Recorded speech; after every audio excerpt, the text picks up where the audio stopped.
பரிசுத்த நாமம் மகிமைப்படுவதாக. நாம் கலாத்தியருக்கு நிருபத்தை வாசித்து தியானித்துக் கொண்டிருக்கிறோம்.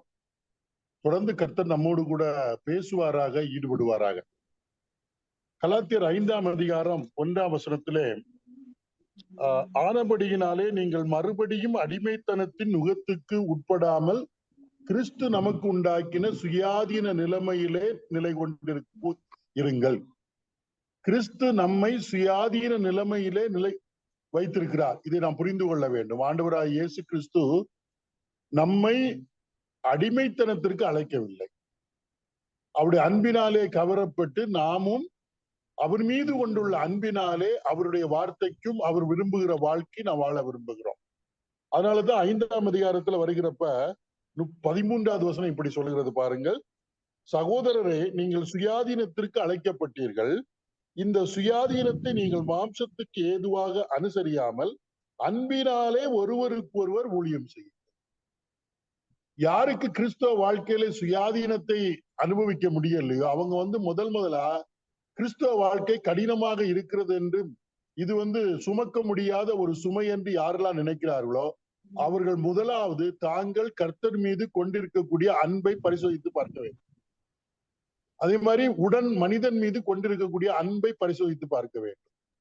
அன்பு கூறுகிறவர்கள் தான் சுயாதீனத்தை அனுபவிக்க முடியும். நாம் ஏற்கனவே யாத்ராகமத்துல நம்ம படித்தது மாதிரி அந்த எபிரேய அடிமையினுடைய அந்த பிரமாணம், சட்டம் என்ன சொல்லுகிறது அப்படின்னா, 6 வருடம் வேலை செய்த பிறகு 7வது வருடம் அவர்களை விடுதலை பண்ணி விட வேண்டும். ஆனால் அந்த வேலைக்காரன் 7வது வருடத்துல, நான் எஜமானை நேசிக்கிறேன், என்னுடைய மனைவியை நேசிக்கிறேன், என்னுடைய பிள்ளைகளை நேசிக்கிறேன், அதனாலே நான் விடுதலை ஆகி போகவில்லை, அன்பின் நிமித்தம் தன்னை அந்த எஜமானுக்கு பணிவிடைக்காரனாக ஒப்படைக்கிறார். அது முதல் அவன் அடிமை கிடையாது. அன்பினாலே அவரை சேவிக்கக்கூடிய ஒரு நபராக மாறுகிறதை நாம் பார்க்கிறோம். அதான் கிறிஸ்தவ வாழ்க்கை. அதனால கிறிஸ்தவ வாழ்க்கை நமக்கு கடினமாக இருக்கிறதா என்று சொன்னால், இல்லாட்டா ஆண்டவருடைய கற்பனைகள் கடினமாக இருக்கிறது என்றால், நாம் முதலாவது நம் கர்த்தர் மீது கொண்டுள்ள அன்பை தியானித்து பார்க்க வேண்டும், சோதித்து பார்க்க வேண்டும். அதுதான் ரொம்ப ரொம்ப முக்கியமான ஒரு காரியம். இன்றைக்கு நம்ம அந்த வகையில வருகிறப்ப அநேக காரியங்களை பார்த்தோம். 6ஆம் அதிகாரத்தில் 7வது வசனத்துக்கு நம்ம போலாம், வாசிக்கலாம். 6ஆம் அதிகாரம் 7வது வசனம். மோசம் போகாதிருங்கள், தேவன் தம்மை பரியாசம் பண்ண விட்டார், மனுஷன் எதை விதைக்கிறானோ அதையே அறுப்பான். கிறிஸ்துவுள்ள சுயாதீன வாழ்க்கையில நாம் அறிந்து கொள்ள வேண்டிய ஒரு காரியம், நமக்கு எல்லாருக்கும் தெரியும், நம்ம என்ன விதை போடுகிறோமோ அந்த விதை தான் முளைக்கும். மனுஷன் எதை விதைக்கிறானோ அதையே அறுப்பான். இது பயாலஜிக்கலா உண்மையான ஒரு உண்மை இல்லையா? நான் மாமரத்தின் விதை நட்டால் மாமரம் தான் வரும். அதே மாதிரி வாழ்க்கையில எனக்கு கொடுக்கப்பட்ட வாழ்க்கையில நான் எதை விதைக்கிறேன், என்னுடைய தனிப்பட்ட வாழ்க்கையில் எதை விதைக்கிறேன், என்னுடைய குடும்ப வாழ்க்கையில் எதை விதைக்கிறேன், என்னுடைய சபை வாழ்க்கையில் எதை விதைக்கிறேன், சமூக வாழ்க்கையில் எதை விதைக்கிறேனோ அதுதான் எனக்கு திரும்ப கிடைக்கும். இதை நான் புரிந்து கொள்ள வேண்டும். நான் என்ன கொடுக்கிறேனோ அதான் எனக்கு திரும்ப கொடுக்கப்படும். அதற்கு மேல நான் ஒன்று எதிர்பார்க்க முடியாது. இப்ப நீங்க பாத்தீங்கன்னா, மனுஷன் எதை விதைக்கிறானோ அதை அறுப்பான். இப்ப ஏமாந்து போகாதிருங்கள் என்று சொல்லப்பட்டிருக்கிறதை நாம் இங்க பார்க்கிறோம். இப்ப அதுக்கு விளக்கம் கொடுக்கிறாரு பாருங்க 8வது வசனத்துல. தன் மாம்சத்திற்கென்று விதைக்கிறவன் மாம்சத்தினால் அழிவை அறுப்பான், ஆவிக்கென்று விதைக்கிறவன் ஆவியினாலே நித்திய ஜீவனை அறுப்பான். இங்க 2 விதைத்தல் உண்டு. மாம்சத்துக்கென்று விதைத்தல், இன்னொன்று ஆவிக்கென்று விதைக்கிறவன். இப்ப மாம்சத்துக்கென்று விதைக்கிறவன் அப்படின்னு சொன்னீங்கன்னா 19, 20, 21 ஆகிய வசனங்கள், 5ஆம் அதிகாரம் 19, 20, 21 ஆகிய வசனங்களை படிக்கிறப்ப மாம்சத்துக்குரிய கிரியைகள் சொல்லப்பட்டிருக்கு. மாம்சத்தினுடைய செயல் நம்மில் வெளிப்பட்டு நாம் அதை அறுவடை பண்ண வேண்டும் என்றால் முதலாவது மாம்ச சிந்தை உடையவர்களாக இருப்போம். எந்த அளவுக்கு மாம்ச சிந்தை உடையவர்களாக இருக்கிறோமோ அந்த அளவுக்கு மாம்ச கிரியைகள் நம்மில் வெளிப்படும். அப்போ மாம்சத்துக்கென்று விதைக்கிறவன் மாம்சத்திலே அழிவை அறுப்பான். மாம்சத்தின் கிரியைகள் எதெல்லாம்? 5ஆம் அதிகாரம் 19, 20, 21 வாசிங்கள். மாம்சத்தின் கிரியைகள் வெளியரங்கமாய் இருக்கின்றன. அவையாவன: விபச்சாரம், வேசித்தனம், அசுத்தம், காம விகாரம், விக்கிரக ஆராதனை, பில்லி சூனியம், பகைகள், விரோதங்கள், வைராக்கியங்கள், கோபங்கள், சண்டைகள், பிரிவினைகள், மார்க்க பேதங்கள், பொறாமைகள், கொலைகள், வெறிகள், களியாட்டுகள் முதலானவைகளே. இப்படிப்பட்டவைகளை செய்கிறவர்கள் தேவனுடைய ராஜ்யத்தை சுதந்திரிப்பது இல்லை என்று முன்னே நான் சொன்னது போல இப்பொழுதும் உங்களுக்கு சொல்லுகிறேன். மாம்சத்துக்குரியவைகளை மாம்சத்துக்கென்று விதைக்கிறவன் அப்படின்னா இந்த குணங்கள்லாம் வருதுல்ல. இதை விதைக்கிறேன்னா என்ன? இதை பற்றியே சிந்தித்தல். இதைத்தான் நான் ஒரு இடத்துல போனாலும் எந்த இடத்துல போனாலும் நம் மூலமாக நாம் விதைக்கிறோம். அதைத்தான் நம்முடைய வாழ்க்கையில அறுப்போம். இதெல்லாம் புரிந்திருக்க வேண்டும். நீங்க ரோமருக்கு எழுதின நிருபம் 8ஆம் அதிகாரத்துக்கு வருகிறப்ப ரோமருக்கு எழுதின நிருபம் 8ஆம் அதிகாரத்துக்கு வருகிறப்ப என்ன சொல்லப்பட்டிருக்கு பாருங்கள். ரோமர் 8ஆம் அதிகாரம், ரோமர் 8ஆம் அதிகாரத்தில் ஒரு வசனம் இருக்கிறது பாருங்கள். 5வது வசனம். அன்றியும் மாம்சத்தின்படி நடக்கிறவர்கள் மாம்சத்துக்குரியவைகளை சிந்திக்கிறார்கள். சிந்தித்தல் இல்லையா? நம்ம மாம்சத்தின்படி நான் நடக்கிறோம் என்றால், மாம்சத்துக்கு ஏற்றவைகளை அறுவடை செய்கிறோம் என்றால், மாம்சத்துக்கு உரியவைகளை சிந்திக்கிறோம். பொறாமை, எரிச்சல், கோபம், வாக்குவாதம், வேசித்தனம், இதெல்லாம் நம்முடைய சிந்தனையாக மாறுகிறப்ப அதையே தான் நாம் அறுவடை செய்வோம். அதான் மோசம் போகாதீர்கள். தன் மாம்சத்துக்கென்று விதைக்கிறவன் மாம்சத்தினாலே அழிவை அறுப்பான். இதுக்கு பிரயோஜனமே கிடையாது.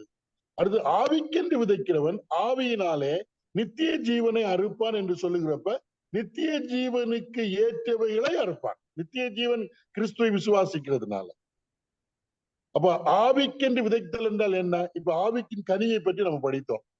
5ஆம் அதிகாரம் 22, 23 படிங்கள். 5ஆம் அதிகாரம் 22, 23. ஆவியின் கனியோ அன்பு, சந்தோஷம், சமாதானம், நீடிய பொறுமை, தயவு, நற்குணம், விசுவாசம், சாந்தம், இச்சையடக்கம், இப்படிப்பட்டவர்களுக்கு விரோதமான பிரமாணம் ஒன்றுமில்லை. அப்ப இதற்கு ஏற்ப நம்ம காரியங்களை விதைக்க வேண்டும். நம்முடைய வாழ்க்கையில சந்தோஷத்திற்கு, சமாதானமாக வாழ்வதற்கு, இச்சை அடக்கத்தோடு வாழ்வதற்கு, நீடிய பொறுமையோடு வாழ்வதற்கு, இன்னும் சொல்லவா கிறிஸ்துவின் குணங்கள் இல்லையா, நல்ல ஆவிக்குரிய குணங்கள், இதற்கென்று நாம் விதைக்கிறப்ப அதை நாம் அறுவடை செய்யும். அதை சொல்லப்படும், தன் மாம்சத்துக்கென்று விதைக்கிறவன் மாம்சத்தினாலே அழிவை அறுப்பான், ஆவிக்கென்று விதைக்கிறவன் ஆவியினாலே நித்திய ஜீவனை அறுப்பான். இந்த நித்திய ஜீவனை அறுப்பான் என்றால் நீங்கள் நினைத்துக் கொள்ள வேண்டும், இந்த ஆவிக்கென்று விதைக்கிறவன் நித்திய ஜீவனை அறுப்பான் என்று சொல்லுகிறப்ப நித்திய ஜீவன் இதனால் கிடைக்கும் என்றல்ல அர்த்தம். நித்திய ஜீவன் கிறிஸ்துவில் நமக்கு கிடைத்திருக்கிறது. நித்திய ஜீவனுக்கு ஏற்ற பலன்களை அவன் பெறுவான். இதெல்லாம் புரிந்திருக்க வேண்டும். அப்ப நம்ம சிந்திச்சு பார்க்கணும், நம்ம எதற்கென்று விதைக்கிறோம், எதை விதைக்கிறோமோ அதைத்தான் அறுப்போம். நாம் கிறிஸ்துவிலே சுயாதீனம் பெற்றவர்கள், அன்பினாலே ஒருவருக்கு ஒருவர் பணிவிடை செய்ய கடனாளிகளாக இருக்கிறோம். அன்பினாலே விசுவாசத்தை செயல்படுத்துவது நம்முடைய கடமையாக இருக்கிறது. அடிமைத்தனத்தின் ஆவியோடு அல்ல, பிள்ளைகள் என்கிற அந்த உரிமையோடு கூட நாம் தேவனுக்கு கீழ்ப்படிக்க வேண்டியது அவசியம். அப்ப இதை நம்ம ஆவிக்கென்று நம்ம விதைக்கிறது ரொம்ப முக்கியம். நம்முடைய சிந்தனை, நம்முடைய எண்ணங்கள் எல்லாம் ஆவிக்குரியதாக இருக்கிறப்ப அதெல்லாம் விதைகள் தான். நாம் எதை சிந்திக்கிறோமோ அதைத்தான் செய்வோம். நல்ல சிந்தைகள், ஆவிக்கேற்ற சிந்தைகள், ஆவிக்குரிய சிந்தைகள் வருகிறப்ப ஆவியின் கனி நம்மில் வெளிப்படும். அது சந்தேகமே கிடையாது. என்னுடைய சிந்தையில் மாற்ற வேண்டும். நான் விதைப்பதை மாற்ற வேண்டும். நான் மோசமானவைகளை சிந்தித்து விட்டு ஆவிக்கேற்ற பிரகாரமாக வளர வேண்டும் என்ற நினைப்பேனே ஆனால் அது மிக மிக தவறு. அதைத்தான் நீங்க சொல்ற. அடுத்த வசனத்துல வருகிறப்ப என்ன சொல்லப்பட்டிருக்குன்னா, இந்த விதைத்தலை பற்றி சொல்றப்ப நன்மை செய்தலை பற்றி சொல்லி, நன்மை செய்தல் அது ஒரு விதைத்தல், நன்மை செய்தல், நற்கிரியை செய்தல். நீங்க படித்தீங்கன்னா 9வது வசனம். நன்மை செய்கிறதில் சோர்ந்து போகாமல் இருப்போமாக, நாம் தளர்ந்து போகாதிருந்தால் ஏற்ற காலத்தில் அறுப்போம். அப்ப இங்க நன்மை செய்தல் விதைத்தல், நற்கிரியை செய்தல் விதைத்தல். அதுக்கு ஒரு அறுவடை இருக்கு. அதான் சொல்றது, நன்மை செய்கிறதில் சோர்ந்து போகாமல் இருப்போமாக, நாம் தளர்ந்து போகாதிருந்தால் ஏற்ற காலத்தில் அறுப்போம் என்று சொல்லப்பட்டிருக்கு. அப்ப நன்மை செய்தல் விதைத்தல், சோவிங், ஒரு விதை விதைக்கிற மாதிரி. அப்ப ஏற்ற காலத்தில் அதுக்கு ஒரு அறுவடை உண்டு. நாம் எதற்காக ரட்சிக்கப்பட்டோம் என்று சொல்லுகிறப்ப ரெண்டு எபேசியருக்கு 2ஆம் அதிகாரம் 10வது வசனம் படிங்க. எபேசியர் 2:10. ஏனெனில் நற்கிரியைகளை செய்கிறதற்கு நாம் கிறிஸ்து இயேசுவுக்குள் சிருஷ்டிக்கப்பட்டு தேவனுடைய செய்கையாய் இருக்கிறோம். அவைகளில் நாம் நடக்கும்படி அவர் முன்னதாக அவைகளை ஆயத்தம் பண்ணி இருக்கிறார். கிறிஸ்து இயேசுவுக்குள் நாம் எதற்காக சிருஷ்டிக்கப்பட்டோம் அப்படின்னா, நன்மை செய்யும் பொருட்டு, நற்கிரியை செய்யும்படிக்கு, நற்கிரியை செய்வதற்கு. நாம் ரட்சிக்கப்பட்டது எதற்கு? நற்கிரியை செய்வதற்கு. நற்கிரியை செய்து ரட்சிக்கப்படவில்லை, ரட்சிக்கப்பட்டது நற்கிரியை செய்வதற்கு. இதை புரிந்து கொள்ள வேண்டும். நற்கிரியை செய்வதற்கு நாம் ரட்சிக்கப்பட்டோம். நற்கிரியை செய்வதற்கு கிறிஸ்துவுக்கு சிருஷ்டிக்கப்பட்ட தேவனுடைய செயல்களாய் இருக்கிறோம். இந்த செயல்களை கர்த்தர் முன்னதாகவே நமக்கென்று ஆயத்தம் பண்ணி வைத்திருக்கிறார். தேவன் ஒவ்வொரு மனிதனுக்கும் நற்கிரிகளை ஆயத்தம் பண்ணி வைத்திருக்கிறார். அந்த நற்கிரியை எப்ப ஆரம்பமாகிறதுன்னா நாம் கர்த்தராகிய இயேசு கிறிஸ்துவை விசுவாசித்து ரட்சிக்கப்படுகிறப்ப. அப்ப ரட்சிப்பை வெளிக்காட்டுவதற்கு நற்கிரியை மிக மிக அவசியம். அப்ப இந்த இதுல சொல்றப்ப கலாத்தியர்ல படிக்கிறப்ப நற்கிரியை என்பது நன்மை செய்தல் என்பது விதை விதைத்தல். அதுல நம்ம மிகுந்த ஜாக்கிரதையா இருக்கு. நன்மை செய்கிறதில் சோர்ந்து போகாமல் இருப்போம். அது ரொம்ப முக்கியம். ஏன்னா இந்த சமுதாயம் நாம் ரட்சிக்கப்பட்டவர்கள் என்பதை அறிய வேண்டும் என்றால் நாம் செய்கிற நற்கிரியை நிமித்தம் தான் அறிய முடியும். இவர்கள் தேவனுடைய பிள்ளைகள், கிறிஸ்துவுக்குள் சிருஷ்டிக்கப்பட்டவர்கள், ரட்சிக்கப்பட்டவர்கள் என்பதை அறிய முடியும். தீத்துவுக்கு எழுதின நிருபத்தை படிக்கிறப்ப அங்கு சில வசனங்கள் இருக்கிறது பாருங்கள். தீத்துவுக்கு எழுதின நிருபம் 2ஆம் அதிகாரம், தீத்துவுக்கு எழுதின நிருபம் 2ஆம் அதிகாரத்துக்கு வருகிறப்ப நற்கிரியை செய்தலை குறித்து அப்போஸ்தலனாகிய பவுல் தீத்துவுக்கு இந்த நிருபத்தில் எழுதுகிறார். அது நமக்கு ரொம்ப பிரயோஜனமாக இருக்கும் என்பதுல எந்த சந்தேகமும் இல்லை. தீத்து 2ஆம் அதிகாரத்துல என்ன சொல்லப்பட்டிருக்கிறது பாருங்கள். 14வது வசனம். அவர் நம்மை சகல அக்கிரமங்களிலிருந்து மீட்டுக் கொண்டு தமக்குரிய சொந்த ஜனங்களாகவும் நற்கிரியைகளை செய்ய பக்தி வைராக்கியம் உள்ளவர்களாகவும் நம்மை சுத்திகரிக்கும்படி நமக்காக தம்மை தாமே ஒப்பு கொடுத்தார். இயேசு கிறிஸ்து நமக்காக சிலுவையில ஒப்பு கொடுப்பதற்கு காரணம் என்ன அப்படின்னா, அவர் நம்மை சகல அக்கிரமங்களிலும் மீட்டு கொண்டு தமக்குரிய சொந்த ஜனங்களாகவும் நற்கிரியை செய்ய பக்தி வைராக்கியம் உள்ளவர்களாகவும் நம்மை சுத்திகரிக்கும்படி. நற்கிரியை செய்ய வேண்டும் என்று சொன்னால் முதல்ல நமக்குள்ள ஒரு சுத்திகரிப்பு வேண்டும். அந்த சுத்திகரிப்பு கர்த்தராகிய இயேசு கிறிஸ்து நமக்காக தம்மை ஒப்பு கொடுத்ததால் நம்மை ஏற்படுத்துகிறது. நற்கிரியை செய்ய பக்தி வைராக்கியம் உள்ளவர்களாகவும் நம்மை சுத்திகரிக்கும்படி நமக்காக தம்மை தாமே ஒப்பு கொடுத்தார். சிலுவையில கர்த்தராகிய இயேசு கிறிஸ்து மரித்தது நம்மை பாவத்திலிருந்து விடுதலை பண்ணும்படி மட்டுமல்ல, நற்கிரியை செய்வதற்கு நாம் பக்தி உள்ளவர்கள் ஆகும்படிக்கு நம்மை சுத்திகரிப்பதற்காக அவர் தம்மை ஒப்பு கொடுத்தார். அப்ப நற்கிரியை செய்தல் விதைத்தல், நன்மை செய்தல் என்பது விதைத்தல். அதுல நம்ம சோர்ந்து போகக்கூடாது, தளர்ந்து போகக்கூடாது. அதற்காக கிறிஸ்து தம்மை தாமே நமக்காக சிலுவையில் ஒப்பு கொடுத்தார். பக்தி வைராக்கியம் உள்ளவர்களாக இருக்க வேண்டும். 3ஆம் அதிகாரம் தீத்து 3:1 படித்து பாருங்க. தீத்து 3:1. துரைத்தனங்களுக்கும் அதிகாரங்களுக்கும் கீழ்ப்படிந்து அடங்கி இருக்கவும் சகல விதமான நற்கிரியைகளையும் செய்ய ஆயத்தமாய் இருக்கவும். சகல விதமான நற்கிரியைகளை செய்ய ஆயத்தமாய் இருக்க வேண்டும். ஏன்னா நம்ம அதற்காகத்தானே கிறிஸ்து இயேசுவுக்கு சிருஷ்டிக்கப்பட்டிருக்கிறோம். நற்கிரியை செய்வதற்கு எப்பொழுதும் ஆயத்தமாக இருக்கு. நமக்கு ஒரு வாய்ப்பு கிடைக்குமானால் நல்ல காரியம் செய்வதற்கு அதை நம்ம காலதாமதப்படுத்தக்கூடாது. எப்பொழுதும் நாம் ஆயத்தமாக இருக்க வேண்டும். ஏனென்றால் நான் கிறிஸ்துவுக்குள்ளாக சிருஷ்டிக்கப்பட்டது நற்கிரியை செய்வதற்கு தான். நான் என்ன நற்கிரியை செய்ய வேண்டும் என்பதை தேவன் அதற்காக எனக்காக ஆயத்தம் பண்ணி வைத்திருக்கிறார். அந்த நற்கிரியை முடிந்த உடனே நான் கர்த்தருடைய சமூகத்தில் எடுத்துக்கொள்ளப்படுவேன். நற்கிரியை செய்ய எப்பொழுதும் ஆயத்தமாக இருக்க வேண்டும் என்று சொல்லப்பட்டிருக்கிறதை நாம் இங்கு பார்க்கிறோம். அடுத்து நீங்க பாத்தீங்கன்னா இந்த தீத்துல தான் வருகிறது. 8வது வசனம் 3:8. இந்த வார்த்தை உண்மை உள்ளது. தேவனிடத்தில் விசுவாசமானவர்கள் நற்கிரியைகளை செய்ய ஜாக்கிரதையாய் இருக்கும்படி நான் இவைகளை குறித்து திட்டமாய் போதிக்க வேண்டும் என்று விரும்புகிறேன். இவைகளே நன்மையும் மனுஷருக்கு பிரயோஜனமானவைகள். அதாவது தேவனிடத்தில் விசுவாசமானவர்கள் நற்கிரியைகளை செய்ய ஜாக்கிரதையா இருக்கும்படி நீ இவைகளை குறித்து ஜாக்கிரதையா இருக்க வேண்டும், ஆயத்தமா இருக்க வேண்டும், பக்தி வைராக்கியமாக இருக்க வேண்டும். அடுத்து சொல்லப்பட்டிருக்கிறது ஜாக்கிரதையா இருக்க வேண்டும். நம்ம அலட்சியமாக இருக்கக்கூடாது. ஏனென்றால் நான் ரட்சிக்கப்பட்டதனுடைய அடையாளம் நற்கிரியை தான். நல்ல கிரியைகள் செய்யறது இல்லையா? சமுதாயத்துல தாண்டோண்டித்தனமாக தீமைகளை செய்து கொண்டிருந்த நான், எனக்கு நானே தீமை செய்து கொண்டிருந்த நான் கிறிஸ்து இயேசுவுக்குள் சிருஷ்டிக்கப்பட்ட வேளையில, நான் ரட்சிக்கப்பட்ட வேளையில கர்த்தர் நற்கிரியை செய்வதற்காக என்னை கிறிஸ்து இயேசுவுக்குள் சிருஷ்டித்திருக்கிறார். அதில் சொல்லப்பட்டிருக்கு நற்கிரியை செய்வதற்கு ஜாக்கிரதையாக இருக்க வேண்டும் என்று சொல்லப்பட்டிருக்கிறது. நற்கிரியை இல்லை என்று வைத்துக் கொள்வோம். அப்படி என்றால் நான் கனியற்றவன், குருடன் என்று அர்த்தம். 14வது வசனம் படிங்க. தீத்து 3:14. நம்முடையவர்களும் கனியற்றவர்களுமாய் இராதபடி குறைகளை நீக்குவதற்கு ஏதுவாக நற்கிரியைகளை செய்ய பழகட்டும். அப்ப நற்கிரியைகளை செய்ய பழக வேண்டும் என்று சொல்லப்படுது. பழகணும், பழக்கத்துல வரணும்.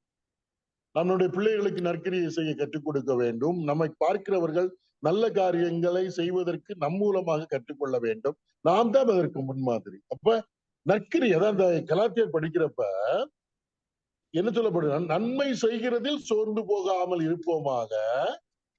அந்த 9வது வசனம், நாம் தளர்ந்து போகாதிருந்தால் ஏற்ற காலத்தில் அறுப்போம். அப்ப நற்கிரியை என்பது விதை, நன்மை செய்தல் என்பது விதை. நாம் விதைத்தால் நன்மையை அறுவடை செய்வோம். நித்திய ஜீவனுக்கு ஏற்றதாக முடியும், ஜீவனுக்கு ஏற்றதாக முடியும் என்பது சொல்லப்பட்டிருக்கு. நீங்க 2 தீமோத்தேயு படிக்கிறப்ப 2 தீமோத்தேயுல வருகிறப்ப 3ஆம் அதிகாரத்துல வருகிறப்ப இப்ப என்ன பாருங்க, வேத வாக்கியத்தை பற்றி சொல்லப்பட்டிருக்கு. 16வது வசனம், 16, 17. 2 தீமோத்தேயு வேத வாக்கியங்கள் எல்லாம் தேவ ஆவியினால் அருளப்பட்டிருக்கிறது. தேவனுடைய மனுஷன் தேறினவனாகவும் எந்த நற்கிரியையும் செய்ய தகுதி உள்ளவனாகவும் இருக்கும்படி அவைகள் உபதேசத்துக்கும் கடிந்து கொள்ளுதலுக்கும் சீர்திருத்தலுக்கும் நீதியை படிப்பிக்குதலுக்கும் பிரயோஜனம் உள்ளவைகளாய் இருக்கிறது. அப்ப தேவனுடைய மனுஷன் தேறினவனாக எந்த நற்கிரியை செய்ய தகுதி உள்ளவனாவதற்கு வேத வாக்கியம் நமக்கு உதவி செய்கிறது. அது நம்மை சீர்படுத்துகிறது, சரிப்படுத்துகிறது, கடிந்து கொள்ளுகிறது. ஏன்னா எந்த நற்கிரியையும் செய்ய தேவனுடைய மனுஷனை தகுதிப்படுத்துவது வேத வாக்கியம். அப்ப விதைத்தல் என்று சொல்லுகிறப்ப கலாத்தியருக்கு நிருபம் 6ஆம் அதிகாரம் 9ஆம் வசனத்துல நன்மை செய்கிறதில் சோர்ந்து போகாமல் இருப்போமாக, நாம் தளர்ந்து போகாதிருந்தால் ஏற்ற காலத்தில் அறுப்போம். நன்மை செய்வது என்பது தொடர்ச்சியான ஒன்று கர்த்தருடைய பிள்ளைகளுடைய வாழ்க்கை. அதுல சோர்ந்து போகக்கூடாது. சரி, யாருக்கு நன்மை செய்ய வேண்டும்? 10வது வசனம், ஆகையால் நமக்கு கிடைக்கும் சமயத்திற்கு தக்கதாக யாவருக்கும் விசேஷமாக விசுவாச குடும்பத்தார்களுக்கும் நன்மை செய்ய கடவோம்.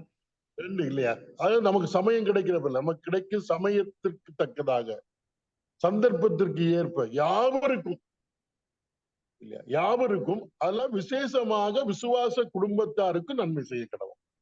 யாவருக்கும். நம்ம நன்மை செய்யறதுக்கு மதம், ஜாதி இதெல்லாம் பார்க்க கூடாது. யாவருக்கும் செய்ய வேண்டும். ஏன்னா நம்ம உலகத்துக்கு, பூமிக்கு உப்பாக இருக்கிறோம், உலகத்துக்கு வெளிச்சமாக இருக்கிறோம். நாம் யாவருக்கு நன்மை செய்கிறப்ப நாம் பிதாவினுடைய பிள்ளைகள் என்பதை அறிந்து கொள்கிறோம். ஏனென்றால் பிதாவானவர் நல்லோர் மேலும் தீயோர் மேலும் மழையை வருஷிக்க பண்ணுகிறார்.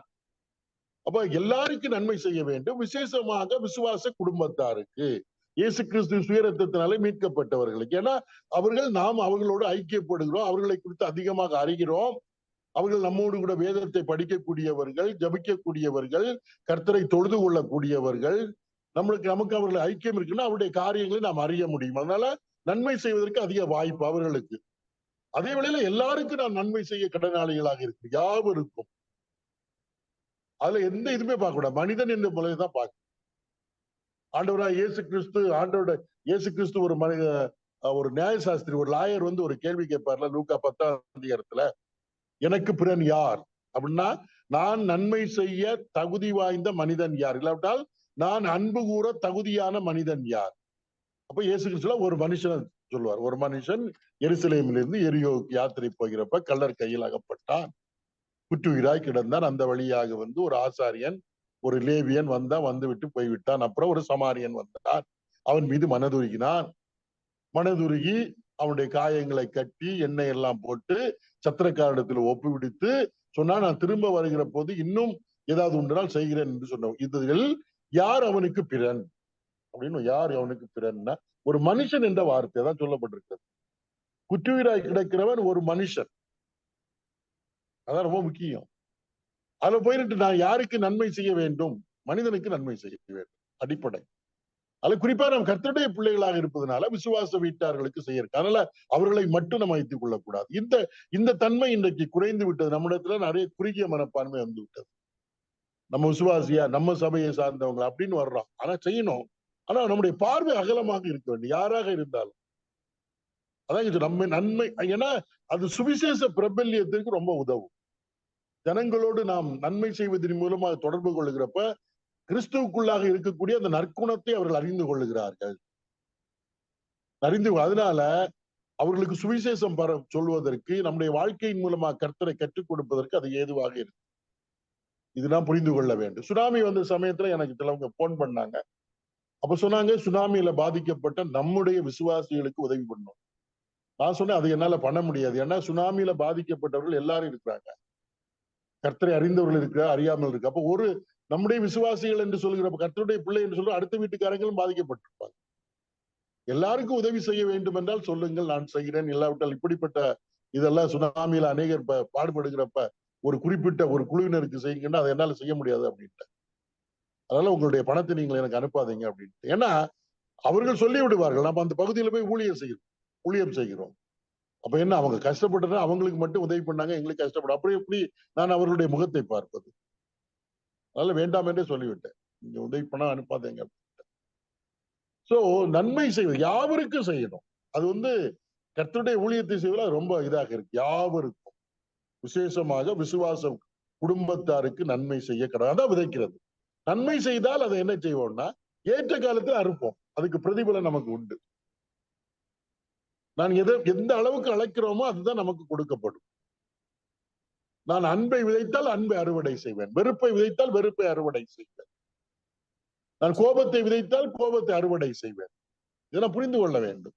நன்மை ஒரு விதைத்தல் என்று சொல்லப்பட்டிருக்கு. அதான் இந்த கிறிஸ்துவில் உள்ள சுயாதீனம் இருக்கிறதுல அதான் ரொம்ப முக்கியம். கிறிஸ்துவில் உள்ள சுயாதீனத்தை எப்படி நம்முடைய வாழ்க்கையில கொண்டு வருவது? 11வது வசனத்துல வர்றாரு பாருங்க, என் கையெழுத்தாய் இவை எவ்வளவு எழுதின என்று பாருங்கள் அப்படின்னு சொல்ற. என் கையெழுத்து கலாத்திய நிருபத்தை படிக்கிறப்ப வந்து பவுல் எழுதியிருக்கிறார். மற்ற நிருபங்கள்ல வந்து பவுலுக்கு ஒரு செக்ரட்டரி இருப்பார், அவர் எழுதுவார். பவுல் கையெழுத்து போடுவார். இதுல நேரம் எழுதியிருக்கிறார். 12வது வசனத்துல அவர் சொல்றாரு பாருங்க. இப்ப நிறைய பேர் என்ன படிங்க, வாசிங்க 12. மாம்சத்தின்படி நல் தேசமாய் காணப்பட விரும்புகிறவர்கள் எவர்களோ அவர்கள் தாங்கள் கிறிஸ்துவனுடைய சிலுவை நிமித்தம் துன்பப்படாதபடிக்கு உங்களை விருத்த சேதனம் பண்ணிக்கொள்ள கட்டாயம் பண்ணுகிறார்கள்.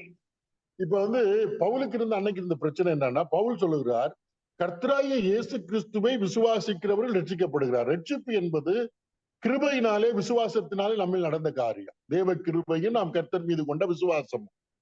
ஒரு மனிதன் தான் பாவி என்று உணர்ந்து கர்த்தராகிய இயேசு கிறிஸ்து என்னுடைய பாவத்திற்காக மரித்து அடக்கம் பண்ணப்பட்டு 3ஆம் நாள் உயிரோடு எழும்பினார் என்கிற அந்த சுவிசேஷத்தை விசுவாசித்து ஏற்றுக்கொள்கிறப்போ அவன் ரட்சிக்கப்படுகிறான், தேவனுடைய பிள்ளையாகிறான், நித்திய ஜீவன் அவனுக்கு கிடைக்கிறது.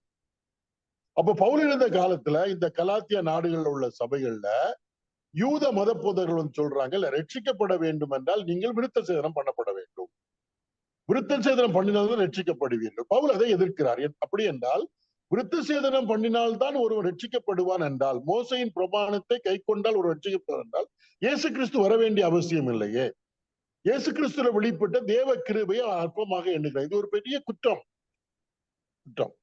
இப்ப இதுல என்னன்னா, இன்னொன்னு, நான் ஒருவருக்கு சுவிசேஷம் சொல்லுகிறேன், அவர் ஆண்டவராய் இயேசு கிறிஸ்துவை ஏற்றுக்கொள்கிறார், ஏற்றுக்கொண்டதுனால ரட்சிக்கப்பட்டிருக்கிறார். அது தேவனுக்கும் அவருக்கும் தான் தெரியும். ஆனால் இங்கு சொல்லப்பட்டிருக்கிறது மாம்சத்தின்படி வெளிவேசமாய் சொல்லப்பட்டு, மாம்சத்தின்படி வெளிவேசமாய் நல்வேசமாய் காணப்பட விரும்புகிறவர்கள் எவர்களோ அவர்கள் தாங்கள் கிறிஸ்துவனுடைய சிலுவை நிமித்தம் துன்பப்படாதபடிக்கு உங்களை விருத்த சேதனம் பண்ணிக்கொள்ள கட்டாயம் பண்ணுகிறார்கள். பவுலுக்கு ஏன் துன்பம் வந்தது? சுவிசேஷத்தை பிரசங்கித்ததுனால. யூதர்கள் நிறைந்த இடங்கள்ல போய் சுவிசேஷம் சொல்றார், கர்த்தராகிய இயேசு கிறிஸ்துவை விசுவாசி, அப்பொழுது நீயும் உன் வீட்டாரும் ரட்சிக்கப்படுகள் சொல்றப்ப அது யூதர்களுக்கு என்னன்னா, இயேசுவை கிறிஸ்து என்று சொல்வதை அவர்களால் தாங்க முடியல. ஏன்னா இவர்கள் இயேசுவை சிலுவையில் அறைந்தார்கள், ஆனால் அவர் தான் தேவனுடைய குமாரன், அவர் தான் கிறிஸ்து. அதனால பவுலை ரொம்ப துன்பப்படுத்துகிறார். ஏன்னா பவுல் பேசுகிற இடத்துல எல்லாம் யூதர்கள் மீது ஒரு இரத்தப்பழி வந்து வருகிறது. நாங்கள் சிலுவையில் அறைந்தவரை இவர் கிறிஸ்து என்று சொல்லுகிறாரே, இவரை விசுவாசிக்கிறவர்கள் ரட்சிக்கப்படுவார் என்று சொல்லுகிறார்களே. அப்ப பவுலை அவர்கள் துரத்துகிறார்கள், துன்பப்படுத்துகிறார்கள். எதற்காக? சிலுவையை குறித்து, சிலுவையில் அறையப்பட்ட கிறிஸ்துவை பிரசங்கிக்கிறார். அவரை விசுவாசித்தால் நீங்க ரட்சிக்கப்படுவீர்கள். யூதர்கள் என்ன சொல்றாங்கன்னா, மோசையின் பிரமாணத்தை நீங்கள் கை கொண்டால் ரட்சிக்கப்படுவீர்கள், விருத்த சேதனம் பண்ணா ரட்சிக்கப்படுவீங்க. இப்ப நான் வந்து சொல்றேன், நான் இப்ப வந்து ஒரு இடத்துல ஊழியம் செய்துட்டு இருக்கிறேன், இயேசு கிறிஸ்துவை பிரசங்கிக்கிறேன், சில பேர் ஆண்டவரை ஏற்றுக்கொண்டார்கள், நான் அவர்கள் ரட்சிக்கப்பட்டிருக்கிறார்கள் நம்புகிறேன். ஆனால் அது வந்து கர்த்தருக்கு தான் தெரியும் அவருடைய ரட்சிப்பு எப்படிப்பட்டது என்று. ஆனால் அதே வேளையில நீங்க ரட்சிக்கப்பட வேண்டும் என்றால் விருத்த சேதனம் பண்ணணும், ரட்சிக்கப்பட வேண்டும் என்றால் ஞானஸ்நானம் பண்ணணும், ரட்சிக்கப்பட வேண்டும் என்றால் காணிக்கை கொடுக்கணும், ரட்சிக்கப்படணும்னா தசமபாகம் கொடு, இப்படி எல்லாம் பிரசங்கம் பண்ணா இது வெளிப்படையாக தெரியும். இப்ப ஒருவேளை விருத்த சேதனம் பண்ணா ரட்சிக்கப்படுவீங்கன்னா, இன்னைக்கு 10 பேர் விருத்த சேதனம் பண்ணிட்டாங்கன்னா அது எல்லாருக்குமே தெரியும். உடனே நான் எல்லாருக்கும் இன்னைக்கு வந்து 10 பேர் விருத்த சேதனம் பண்ணினார்கள், அதனால அவர்கள் ரட்சிக்கப்பட்டிருக்கிறார்கள்.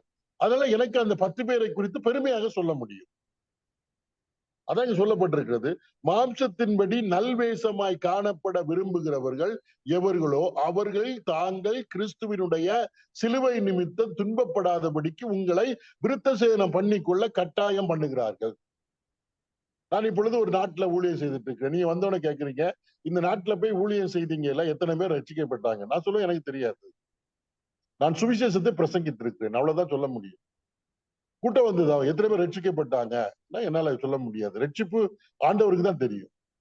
அதே வேளையில வெளிப்படையாக அவர் விருத்த சேதனம் பண்ணாங்க, இல்லாட்டா ஞானஸ்நானம் பண்ணாதான் ரட்சிக்கப்படுவாங்கன்னு சொன்னா 4 பேர் முங்கிட்டாங்கன்னு வைங்களேன், ஞானஸ்நானம் எடுத்தாங்க, இல்லாட்டா விருத்த சேதனம் பண்ணாங்க அப்படின்னு நான் பிரசங்கம் பண்ணா, நான் கரெக்டா நான் என்னத்தை சொல்ல முடியும்? நான் இந்த நாட்டுக்கு சென்றேன், 25 பேர் விருத்த சேதனம் பண்ணாங்க. அப்போ பரவாயில்ல, ரவிக்குமார் இந்த நாட்டுக்கு போனா 25 பேர் விருத்த சேதனம் பண்ணியிருக்காங்க. அப்போ வெளிப்படையாக நல்வேஷமாக பெருமை பாராட்டுவதற்கு இருக்கிறது. நான் சுவிசேஷத்தை பிரசங்கித்தேன், எத்தனை பேர் ரட்சிக்கப்பட்டார்கள் என்று சொன்னால் என்னால எண்ணிக்கை சொல்ல முடியாது.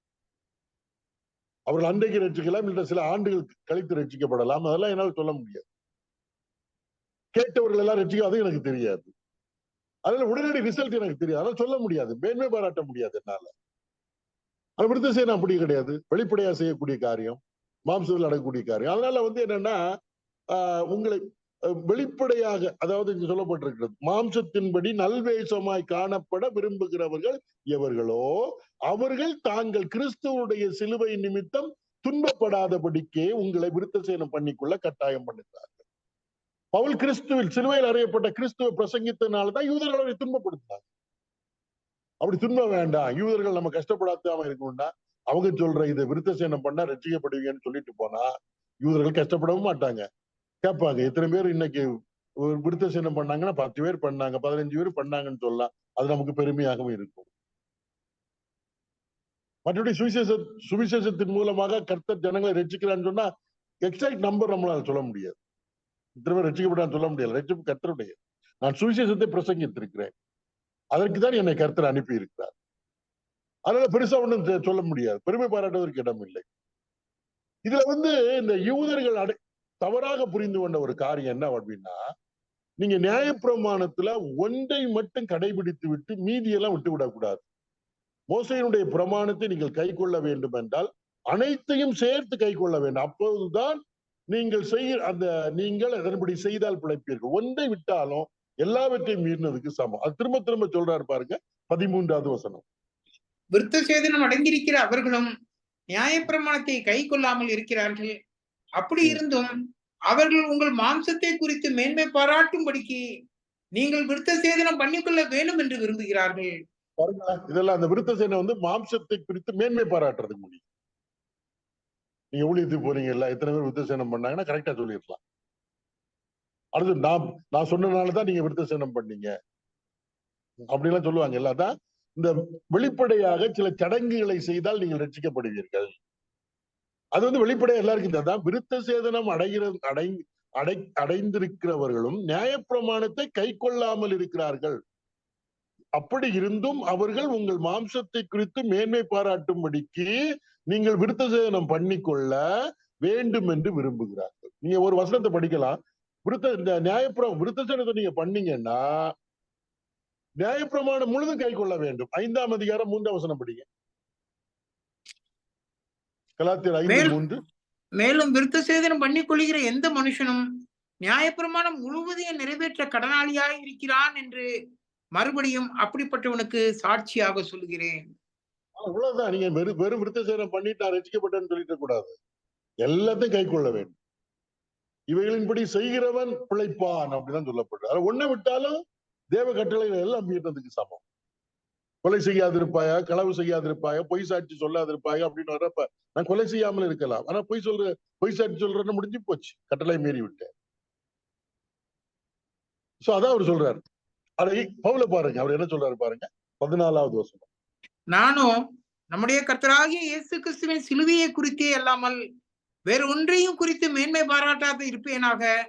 அவரால் உலகம் எனக்கு சிலுவையில் அறிவுண்டிருக்கிறது, நானும் உலகத்திற்கு சிலுவையில் அறிவுண்டிருக்கிறேன். போதகர்கள் என்ன சொல்றாங்க? விருத்த சேதனம் இத்தனை பேர் பண்ணாங்க, அதை குறிச்சு மேன்மை பாராட்டே இருப்பாங்க. ஆனா பவுல் சொல்றாரு, நானோ நம்முடைய கர்த்தராகிய இயேசு கிறிஸ்துவின் சிலுவையை குறித்தே அல்லாமல் வேறொன்றை குறித்து மேன்மை பாராட்டாது இருப்பேனாங்க. அப்படின்னா சிலுவையில் அறையப்பட்ட கர்த்தராகிய இயேசு கிறிஸ்துவை தவிர வேறொன்றை குறித்து நான் மேன்மை பாராட்ட மாட்டேன். ஏனென்றால் கர்த்தராகிய இயேசு கிறிஸ்துவை குறித்து மேன்மை பாராட்டுகிறவர்கள் உண்மையில் அவர்கள் ஆவிக்குரிய நிலைமையில இருதயத்திலே விருத்த சேதனம் பண்ணப்பட்டவர். நீங்க பிலிப்பியருக்கு எழுதின நிருபம் 3ஆம் அதிகாரம் படிங்க. பிலிப்பியருக்கு எழுதின நிருபம் 3ஆம் அதிகாரம். பிலிப்பியருக்கு எழுதின 3ஆம் அதிகாரத்துல 3வது வசனம். ஏனெனில் மாம்சத்தின் மேல் நம்பிக்கையாய் இராமல் ஆவியினாலே தேவனுக்கு ஆராதனை செய்து கிறிஸ்து இயேசுவுக்குள் மேன்மை பாராட்டுகிற நாமே விருத்த சேதனம் உள்ளவர்கள். மாம்சத்தின் நம்பிக்கைன்னா வெளிப்படையாக செய்யக்கூடிய சடங்குகள். நான் இதெல்லாம் செய்யறேன் அப்படின்னு சொல்லிட்டு அடிச்சு சொல்லுவாங்க நிறைய பேர். நான் விருத்த சேதனம் பண்ணேன். பவுல் கீழே சொல்லுவாரு. நீங்க பவுல பாருங்க, கீழே பாத்தீங்கன்னா 3ஆம் அதிகாரத்துல 4வது வசனத்துல படிச்சு பாருங்க. பிலிப்பியர் 3:4. மாம்சத்தின் மேல் நம்பிக்கை வைக்க வேண்டுமானால் நானும் வைக்கலாம். வேறொருவன் மாம்சத்தின் மேல் நம்பிக்கையாய் இருக்க நினைத்தால் நான் அதிகமாய் அப்படி செய்யலாம். நான் 8ஆம் நாளில் விருத்த சேதனம் அடைந்தவன், இஸ்ரவேல் வம்சத்தான், பென்யமீன் கோத்திரத்தான், எபிரேயரில் பிறந்த எபிரேயன், நியாய பிரமாணத்தின்படி பரிசேயன், பக்தி வைராக்கியத்தின்படி சபையை துன்பப்படுத்தினவன், நியாய பிரமாணத்திற்குரிய நீதியின்படி குற்றம் சாட்டப்படாதவன். இதெல்லாம் பவுல் மாம்சத்தின்படி நம்பிக்கை வைக்கிறது. நான் எவ்வளவு படிச்சிருக்கிறேன், எங்க அப்பா எப்ரேயன், எங்க தாத்தா எப்ரேயன், நான் பெஞ்சமின் கோத்திரத்தான். நம்ம சொல்லுவாங்கல்ல, நான் 4 தலைமுறையா விசுவாசியா இருக்கிறேன், எங்க அப்பா பெரிய ஊழியக்காரரா இருக்கிறாரு, நான் 35 வருஷமா ஊழியம் செய்துட்டு இருக்கிறேன். இதெல்லாம் மாம்சத்தின்படி பெருமை பாராட்டுதல். நான் வேத வாக்கியத்தை எல்லாம் தரவா படிச்சிருக்கிறேன், அந்த பைபிள் காலேஜ்ல படிச்சேன், இந்த பைபிள் காலேஜ், இதெல்லாம் மாம்சத்தின்படி மேன்மை பாராட்டுதல். எங்க அப்பா ஊழியக்காரர், நான் ஊழியக்காரர், எனக்கு அடுத்த ஜெனரேஷன் ஊழியக்காரர், எங்க தலைமுறையில இவ்வளவு பேர் இருக்காங்க. இதெல்லாம் மாம்சத்தின்படி. ஆனால் உண்மையான இது என்னது? மாம்சத்தின் மேல் நம்பிக்கையாயிராமல், குணவசனம், ஆவியினாலே தேவனுக்கு ஆராதனை செய்து கிறிஸ்து இயேசுவுக்குள் மேன்மை பாராட்டுகிற நாமே விருத்த சேதனம் உள்ளவர். பவுல் சொல்றாரு கலாத்தியர் 6ஆம் அதிகாரத்துல என்ன சொல்ற? நானும் நம்முடைய கர்த்தராகிய இயேசு கிறிஸ்துவின் சிலுவையை குறித்தல்லாமல் வேறொன்றை குறித்தும் மேன்மை பாராட்ட மாட்டேன். சிலுவையில் அறையப்பட்ட கிறிஸ்துவை குறித்து வேற ஒன்றை குறித்து மேன்மை பாராட்ட மாட்டேன். இல்லையா? அது சொல்ற நான் மேன்மை பாட்டு நிறைய மாம்சத்தின்படி மேன்மை அதெல்லாம் குப்பையாக எண்ணி விட்டான். இல்லையா?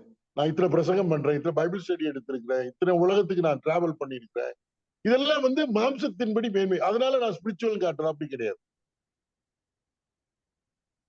இருதயத்துல விருத்த சேதனம் உள்ளவர்கள், இல்லாட்ட தேவனை ஆராதிக்கிறவர்கள், ஆவியினாலே ஆராதனை செய்து இயேசு கிறிஸ்துவின் மேல் மேன்மை பாராட்டுகிறவர்கள் தான் விருத்த சேதனம் உள்ளவர். பவுல் கிறிஸ்துவ சிலுவையில் அறையப்பட்ட கிறிஸ்துவை குறித்து நான் மேன்மை பாராட்டு. ஏன் மேன்மை பாராட்டா என்ன சொல்லப்பட்டிருக்கு பாருங்க, 14வது வசனம். அவரால் உலகம் எனக்கு சிலுவையில் அறையப்பட்டிருக்கிறது, நானும் உலகத்திற்கு என்ன செய்யப்பட்டிருக்கிறேன்? என்னது? உலகத்துல 3 விதமான காரியங்கள் இருக்குதுங்க. இந்த மேன்மை எல்லாம் உலக பிரகாரமா உள்ள இந்த மேன்மை. நான் கிறிஸ்துவை சிலுவையை குறித்தே மேன்மை பாராட்டுவேன் சொல்றாரு.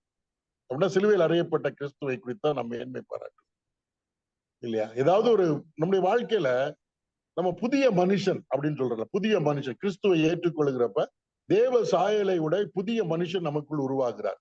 கொலோசியர்கள் நிருபம், வாங்க கொலோசியர்கள் நிருபத்தை படிச்சீங்கன்னா, கொலோசியர்கள் நிருபம் 2ஆம் அதிகாரத்துல என்ன சொல்லப்பட்டிருக்கிறது பாருங்கள்.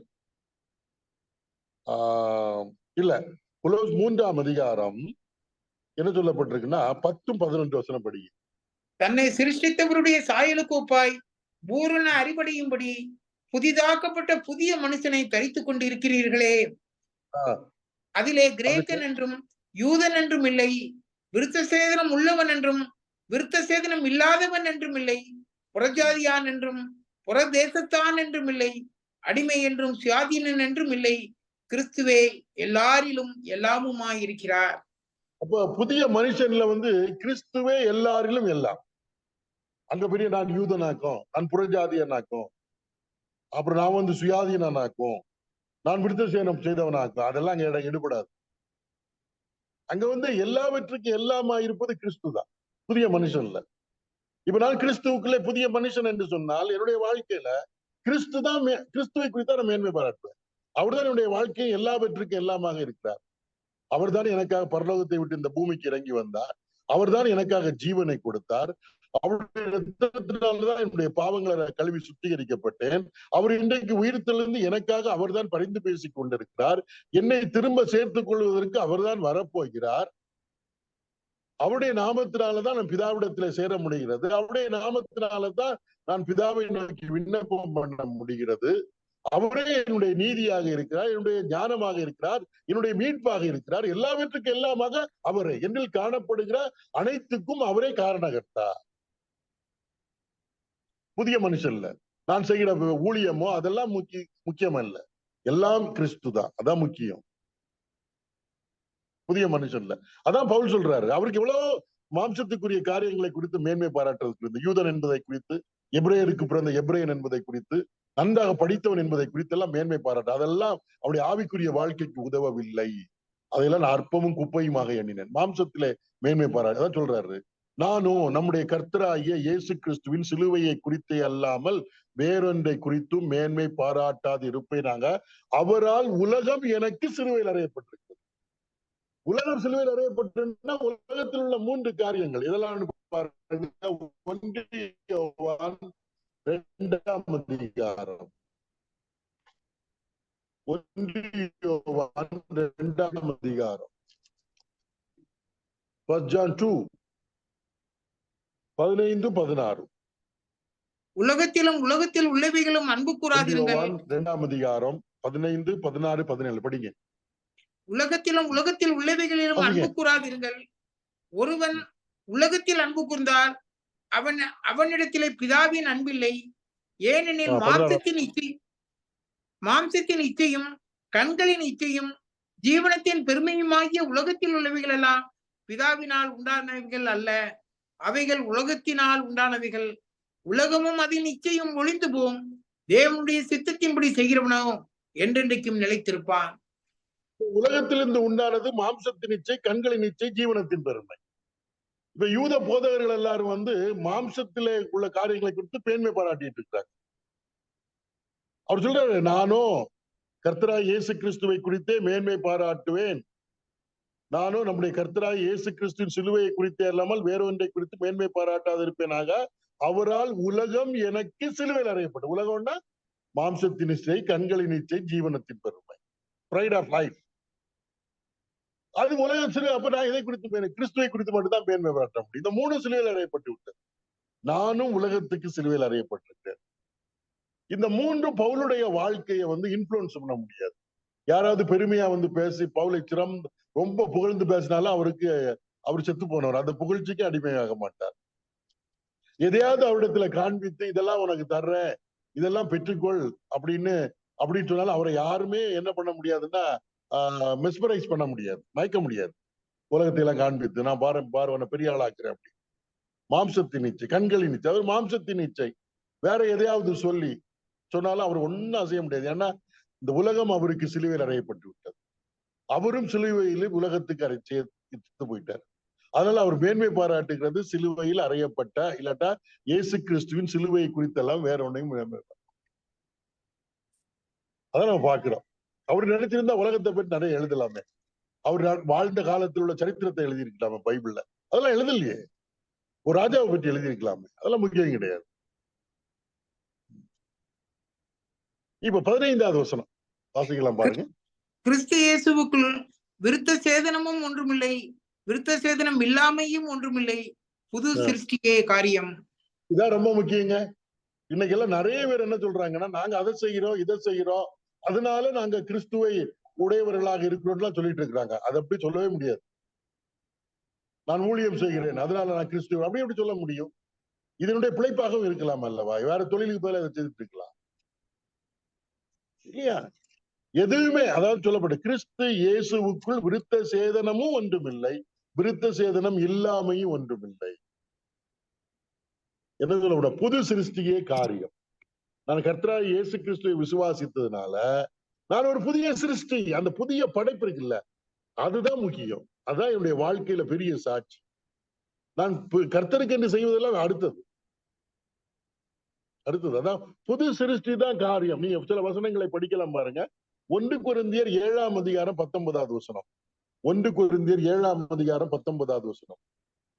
விருத்த சேதனமும் ஒன்றுமில்லை, விருத்த சேதனம் இல்லாமையும் ஒன்றுமில்லை, தேவனுடைய கற்பனைகளை கைக்கொள்ளுகிறதே காரியம். நம்முடைய தனிப்பட்ட வாழ்க்கையில, குடும்ப வாழ்க்கையில, சபை வாழ்க்கையில, சமூக வாழ்க்கையில தேவ கற்பனைகளை கை கொள்ளுதான் காரியம். நான் விருத்த சேதனம் பண்ணிட்டேன், இல்ல ஞானஸ்தானம் எடுத்துட்டேன், காணிக்கை கொடுக்குறேன், இதெல்லாம் அடுத்ததுங்க. இதை பற்றி மேன்மை, இதெல்லாம் பரலோகத்துல போய் நீ சொல்லிட்டு இருக்க முடியாது. நான் நிறைய காணிக்கை கொடுத்திருக்கிறேன், அதனால என்ன நீ ஏற்றுக்கொள்ளணும், அதெல்லாம் கிடையாது. இயேசு கிறிஸ்துவதான் நம்ம பரலோகத்துக்கு போகிறோம். கர்த்தருடைய கற்பனைக்கு கீழ்ப்படுகிறது தான் முக்கியம். இல்லையா? சில சடங்குகளை எல்லாம் செய்துட்டு நான் அப்படி பெரிய கிறிஸ்தவன் அப்படி எல்லாம் சொல்லிட்டு இருக்க கூடாது.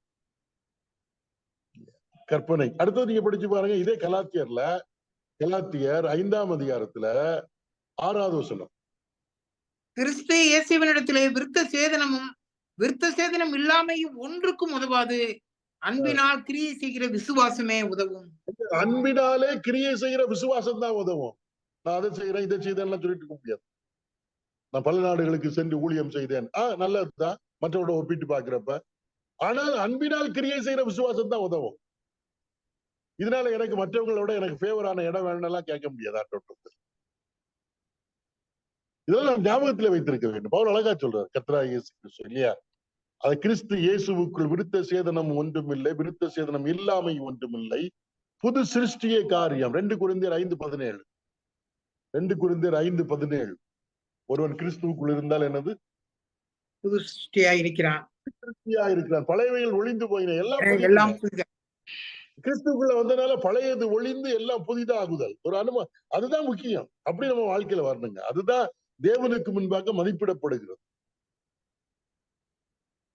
சடங்கு சம்பிரதாயங்கள்லாம் கிடையாது, நான் செய்யற அன்றாட கடமைகள்லாம் கிடையாது. அதுக்கு காரணம் என்ன? புதிய சிருஷ்டி. அதுதான் ரொம்ப முக்கியம். அதான் இங்க சொல்லுகிறார், கிறிஸ்து இயேசுவுக்குள் விருத்த சேதனம் ஒன்றுமில்லை, விருத்த சேதனம் இல்லாமை ஒன்றுமில்லை, புது சிருஷ்டியே காரியம். 16வது வசனம். இந்த பிரமாணத்தின்படி நடந்து வருகிறவர்கள் எவர்களோ அவர்களுக்கும் தேவனுடைய இஸ்ரவேலருக்கும் சமாதானமும் இரக்கமும் உண்டாகியிருப்பதாக. 5ஆம் அதிகாரத்தையும் 6ஆம் அதிகாரத்திலே பவுல் நிறைய காரியம் கிறிஸ்துவுக்குள் உள்ள சுயாதீனத்தை குறித்து எழுதுகிறார். அந்த பிரமாணத்தின்படி அதன்படி நடக்கிறவர்களுக்கு, அதான் சொல்ல, இந்த பிரமாணத்தின்படி நடத்தி வருகிறவர்கள் எவர்களோ. இந்த பிரமாணம் அன்பின் பிரமாணம், சுயாதீன பிரமாணம். சுயாதீனத்திற்காக நாம் அழைக்கப்பட்டிருக்கிறோம். அதன்படி நடக்க. யாருக்கெல்லாம் கிறிஸ்தவ வாழ்க்கை கடினமா இருக்குது, கஷ்டமா இருக்குது அப்படின்னா, தயவு செய்து கர்த்தர் மேலுள்ள அன்பை ருசி பார்த்து, அவர் நம்மிடத்தில் முந்தி அன்பு கொடுத்தார், அதனாலே அவர் மீது நாம் அன்பு கூற கடனாளிகளா இருக்கிறோம். அந்த அன்பின் நிமித்தம் கர்த்தருடைய கட்டளைகளை நம்முடைய வாழ்க்கையில மனப்பூர்வமாக கடைபிடிப்பதுதான் கிறிஸ்துவுக்குள்ள சுயாதீனம். அவர் யாரையும் வலுக்கட்டாயமாக நீ இதை செய் என்று சொல்வதில்லை. அப்படி செய்வது ஆண்டோடைய விருப்பம். அவர் நம்மை சுயாதீனத்திற்கு அழைத்திருக்கிறார். விருப்பம் ரொம்ப ரொம்ப முக்கியம். நான் கர்த்தருடைய நாமத்தில் செய்யக்கூடிய காரியம் அனைத்தும் கர்த்தர் மீது உள்ள அன்பினாலே, என்னுடைய சுய விருப்பத்தின் அடிப்படையில விடுதலையோடு நான் செய்கிற அடிமைத்தனத்துக்கு பயந்தல்ல. பயம் என்கிற இடத்துக்கே கிடையாது. நம்ம இதை புரிந்திருக்க வேண்டும். ஆண்டவருடைய கற்பனையை கை கொள்ளாவிட்டால் அது வந்து இது வந்து பயப்பட்டு அது எவ்வளவு நாள் மனிதர்களுக்கு முன்பாக நாம் அப்படி செய்வோம். ஆனா மனிதர்கள் போன பிறகு இப்படி அதான் இந்த பிரமாணத்தின்படி நடந்து வருகிறவர்கள் என்னன்னா எவர்களோ அவர்களுக்கும் தேவனுடைய இஸ்ரவேலருக்கும் சமாதானமும் இரக்கமும் உண்டாவதாக. 17வது வசனம். இனிமேல் ஒருவனும் எனக்கு வருத்தம் உண்டாக்காதிருப்பானாக, கர்த்தராகிய இயேசுவினுடைய அச்சடையாளங்களை நான் என் சரீரத்திலே தரித்துக் கொண்டிருக்கிறேன். இனிமேல் எனக்கு ஏன்னா பவுல் வந்து இயேசு கிறிஸ்துவை சுவிசேஷத்தை பிரசங்கிக்கிறார், ஜனங்கள் விசுவாசத்தினால் ரட்சிக்கப்படுகிறார்கள். அப்ப போய் சொல்றாங்க, இல்ல விருத்த சேதனம் பண்ணாதான் நீங்க ரட்சிக்கப்படுவீங்க, மோசையினுடைய நியாய பிரமாணத்தை கை கொண்டால்தான் ரட்சிக்கப்படுவீங்கன்னா கர்த்தராகிய இயேசு கிறிஸ்து வேண்டாம் என்று சொல்லுகிறார். வேண்டாம் என்று. அது எவ்வளவு வருத்தம். அதான் சொல்றாரு, இனிமேல் ஒருவனும் எனக்கு வருத்தம் உண்டாக்காது இருப்பானாக. நம்ம இப்படிப்பட்ட செய்திகள் எல்லாம் கேட்கிற வருத்தம் வருதா? இன்னைக்கு ஒருத்தர் சொல்றாருன்னு வைங்களேன், நீங்க ஞானஸ்நானம் பெற்றா ரட்சிக்கப்படுவீங்கன்னு ஒருத்தர் சொன்னா, அதுக்கு அர்த்தம் என்னன்னா இயேசு கிறிஸ்து வேண்டான்னு அர்த்தம். அவர்தானே நம்முடைய ரட்சகர் இல்லையா? தசமாவை கொடுத்தா ரட்சிக்கப்படுவீங்கன்னா இயேசு கிறிஸ்து வேண்டாம், தசமாவை கொடுத்தா போதும். நற்கிரியை செய்தால் ரட்சிக்கப்படுவீங்கன்னு சொன்னா இயேசு கிறிஸ்து வேண்டாம். அதான் அதோடைய செய்தி. அது நமக்கு வருத்தமா இருக்குது. அவர் ரட்சகராக இந்த பூமிக்கு வந்தார். கர்த்தரா இயேசு கிறிஸ்துவ விசுவாசி அப்படின்லாம் சொல்லணும். ரட்சிக்கப்பட்ட பிறகு நான் ரட்சிக்கப்பட்டதுனால சில காரியங்களை நான் செய்யணும். அதான் சொல்லுகிறார் பாரு, இனிமேல் ஒருவனும் எனக்கு வருத்தம் உண்டாக்காதிருப்பானாக. கர்த்தராகிய இயேசுவினுடைய அச்சு அடையாளங்களை நான் என் சரீரத்திலே தரித்துக் கொண்டிருக்கிறேன். அவருடைய சரீரத்துல இயேசு கிறிஸ்துவனுடைய அச்சு அடையாளங்கள் தெரியுதான். நீங்க 3ஆம் அதிகாரம் 27வது வசனம் படி. ஏனெனில் உங்களில் கிறிஸ்துவுக்குள்ளாக ஞானஸ்நானம் பெற்றவர்கள் எத்தனை பேரோ அத்தனை பேரும் கிறிஸ்துவை தரித்துக் கொண்டீர்களே. அதெல்லாம் கிறிஸ்துவை தரித்துக் கொண்டவர்கள். நம்ம அதாவது பழைய மனுஷனை கலைந்து புதிய மனுஷன், அந்த புதிய மனுஷன் கிறிஸ்து. தேவ சாயலையோட புதிய மனுஷனை தரித்திருக்கிறோம். கிறிஸ்துவை தரித்துக் கொண்டிருக்கிறோம். இதை புரிந்து கொள்ள வேண்டும். கிறிஸ்துவை தரித்துக் கொண்டிருக்கிறோம். நம்ம பார்க்கிறப்ப கிறிஸ்து நம்மில் வெளிப்படுங்க. அவர் கிறிஸ்துவின் அச்சடையாளங்கள் அவருடைய வாழ்க்கை, பவுலுடைய வாழ்க்கையில கிறிஸ்துவை மற்றவர்கள் பார்க்கும்படியாக இருக்கு. பவுல பார்க்க முடியாது. நீ சொல்லப்பட்ட, ஏனெனில் உங்களில் கிறிஸ்துவுக்குள்ளாக ஞானஸ்தானம் பெற்றவர்கள் யார் யாரெல்லாம், நான் கிறிஸ்துவோடு கூட பாவத்துக்கு மரித்து அடக்கம் பண்ணப்பட்டு அவரோடு கூட தேவனுக்கென்று பிழைக்கும்படி உயிர்த்தெழுந்திருக்கிறேன் என்கிற அந்த விசுவாசத்தை அறிக்கையிட்டார்களோ, அதை வெளிப்படுத்துவதற்கு ஞானஸ்தானம் ஒன்றா எடுத்தாங்க இல்ல. கிறிஸ்துவோடு நான் பாவத்துக்கு மரித்தவன், அவரோடு கூட அடக்கம் பண்ணப்பட்டவன், அவரோடு கூட அவர் தேவனுக்கு என்று பிழைத்திருக்கிறது போல நான் புதிய வாழ்க்கை வாழ்வதற்காக பிழைத்திருக்கிறேன் என்று சொல்லி ஒரு நாள் அறிக்கையிட்டார்களே ஞானஸ்தானத்தின் மூலமாக. அவர்கள் எல்லாரும் கிறிஸ்துவை தரித்திருக்கிறார்கள். கிறிஸ்துவின் அச்சு அடையாளங்கள், கிறிஸ்துவை தரித்திருக்கிறோம். இதெல்லாம் புரிந்திருக்க வேண்டும். கிறிஸ்துவை தரித்திருக்கிறீர்கள். ரோமர்கள் நிருபத்துக்கு வருகிறப்ப 13ஆம் அதிகாரம் நினைக்கிறேன், 13ஆம் அதிகாரம் 14வது வசனம். துரிச்சைகளுக்கு இடமாக உடலை பேணாமல் இருந்து கர்த்தராகிய இயேசு கிறிஸ்துவை தரித்துக் கொள்ளுங்கள். தரித்துக் கொள்ளுங்கள். பவுல் சொல்ற அச்சு அடையாளங்கள் நம்ம தரித்துக் கொள்ள வேண்டும். இல்ல நமக்கு நம்ம பாக்குறப்ப நம்ம இப்ப இந்த ட்ரெஸ் தரித்திருக்கிறோம். புட்டாடன் புட்டாஃப்னு சொல்லுவாங்க இல்ல, தரித்திருக்கிறோம். நம்ம பாக்குறப்ப நம்முடைய பேச்சு, நம்முடைய செயல், நம்முடைய பார்வை அனைத்துமே கிறிஸ்துவை வெளிப்படுத்துவதாக இருக்கு. கிறிஸ்துவை தரித்துக் கொள்ளுங்கள். பவுல் சொல்றாரு, எவ்வளவு ஆணித்தரமாக சொல்லுகிறார். நம்முடைய வாழ்க்கையில் அப்படி சொல்ல முடியுமா? கலாத்தியர் கிறிஸ்து என்னங்க, இனிமேல் ஒருவனும் எனக்கு வருத்தம் உண்டாக்காது இருப்பானாக. கர்த்தராகிய இயேசுவினுடைய அச்சு அடையாளங்களை நான் என் சரீரத்திலே தரித்துக் கொண்டிருக்கிறேன். நம்ம கிறிஸ்துவை தரித்துக் கொள்வது ரொம்ப ரொம்ப முக்கியம். என்னை பார்க்கிறவர்கள் என்னுடைய ஒவ்வொரு செயலிலும் கிறிஸ்து வெளிப்படுகிறாரா? கிறிஸ்துவை தரித்துக் கொள்ளுதல். 18வது வசனம். சகோதரரே, நம்முடைய கர்த்தராகிய இயேசு கிறிஸ்துவினுடைய கிருபை உங்கள் ஆவியுடனே கூட இருப்பதாக. ஆமென். கர்த்தராகிய இயேசு கிறிஸ்துவினுடைய கிருபை உங்கள் ஆவியோடு இருப்பதாக சொல்லி முடித்தார். தீமோத்தேயுக்கு பவுல் எழுதுறப்ப 2 தீமோத்தேயு 2:1 படிங்க. 2 தீமோத்தேயு 2:1. ஆதலால் என் குமாரனே, நீ கிறிஸ்து இயேசுவில் உள்ள கிருபையில் பலப்படு. கிறிஸ்து இயேசுவில் உள்ள கிருபையில் பலப்படு. இங்க சொல்லப்பட்டிருக்கு, நம்முடைய கர்த்தராகிய இயேசு கிறிஸ்துவின் கிருபை உங்கள் ஆவியோடு கூட இருப்பது. அப்படி சொல்ல பலப்படணும் சொல்றார். ஆண்டவராய் இயேசு கிறிஸ்து கிருபையும் சத்தியமும் நிறைந்தவராய் நமக்குள்ளே வாசம் பண்ணினார். இயேசு கிறிஸ்து தான் கிருபையினுடைய மேனிபெஸ்டேஷன். ஒரு கிருபை பொருந்தின மனிதன் எப்படி இருப்பான் அப்படின்னா இயேசு கிறிஸ்துவை போல இருப்பான். நம்ம தேவ கிருபை பெறுகிறது என்றாலே இயேசு கிறிஸ்து மேல் உள்ள அன்பும் விசுவாசமும் பெறுகிறதுன்னு அர்த்தம். அப்படி சொல்லப்பட்ட இயேசு கிறிஸ்துவின் கிருபை உங்கள் ஆவியோடு கூட இருப்பதாக. ஆமென் அப்படின்னு சொல்லிட்டு முடிக்கிறார். பிரியமான கடந்த நாட்கள்ல இந்த கலாத்தியர் நிருபத்தை நம்ம வாசித்து தியானிக்க முடிந்த ஒவ்வொரு வசனமாக அநேகர் பங்கு பெற்று கேட்டீர்கள். உங்களுக்கு பிரயோஜனமா இருக்குன்னு நினைக்கிறேன். எனக்கு இது ரொம்ப பிரயோஜனமா இருக்கு இல்லையா? தேவன் நமக்கு இப்படிப்பட்ட ஒரு வாய்ப்பை தந்திருக்கிறார். உங்கள் நிமித்தம் எனக்கு இப்படி ஒரு வாய்ப்பு கிடைத்தது. அதற்காக நான் கர்த்தரை ஸ்தோத்தரிக்கிறேன். வேதத்தை வாசிக்க வாசிக்க அந்த ஆவியானவர் அந்த வேத வசனங்களுக்கு ஏற்ப நம்மை மறுரூபப்படுத்துகிறார். இன்றைக்கு படித்த கலாத்திய நிருபத்துல கிறிஸ்து இயேசுவில் உள்ள சுயாதீனம் நம்ம அனுபவிக்கணுங்க. கிறிஸ்தவ வாழ்க்கை அடிமைத்தனத்தின் வாழ்க்கை அல்ல, அன்பினால் கிரியை செய்கிற வாழ்க்கை, அன்பினால் ஒருவருக்கு ஒருவர் பணி செய்கிற வாழ்க்கை. அதான் ரொம்ப ரொம்ப முக்கியங்க இல்லையா? நான் இயேசு கிறிஸ்துவை விசுவாசிக்கிறேன்னு சொன்னா அவர் மேல் உள்ள அன்புதான். அவருக்கு நான் ஊழியம் செய்யணும்னா அவர் மேல் உள்ள அன்புதான். அப்போ சொன்னாங்க பவுல் சொல்லுவாரு, கிறிஸ்துவின் மேல் உள்ள அன்பு என்னை நெருக்கி ஏவுகிறது. இன்னைக்கு நான் வேதத்தை படிக்கிறோம்னா அவர் மேல் உள்ள அன்பாக இருக்க வேண்டும். ஏதோ விஷயங்களை தெரிவது என்பது அல்ல. அவை கிறிஸ்தவ வாழ்க்கையை கிறிஸ்துவுள்ள சுயாதீனத்தோடு அனுசரிப்போம், விடுதலையோடு அனுசரிப்போம். நாம் சுயாதீனத்திற்காக அழைக்கப்பட்டோம். கிறிஸ்தவ வாழ்க்கை லகுவாக மாறட்டும்.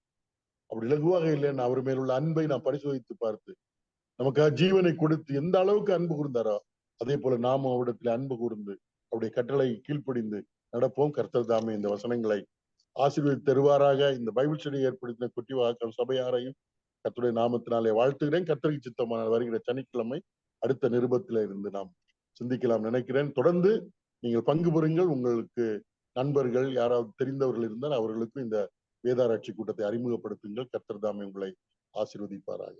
ஆமென்.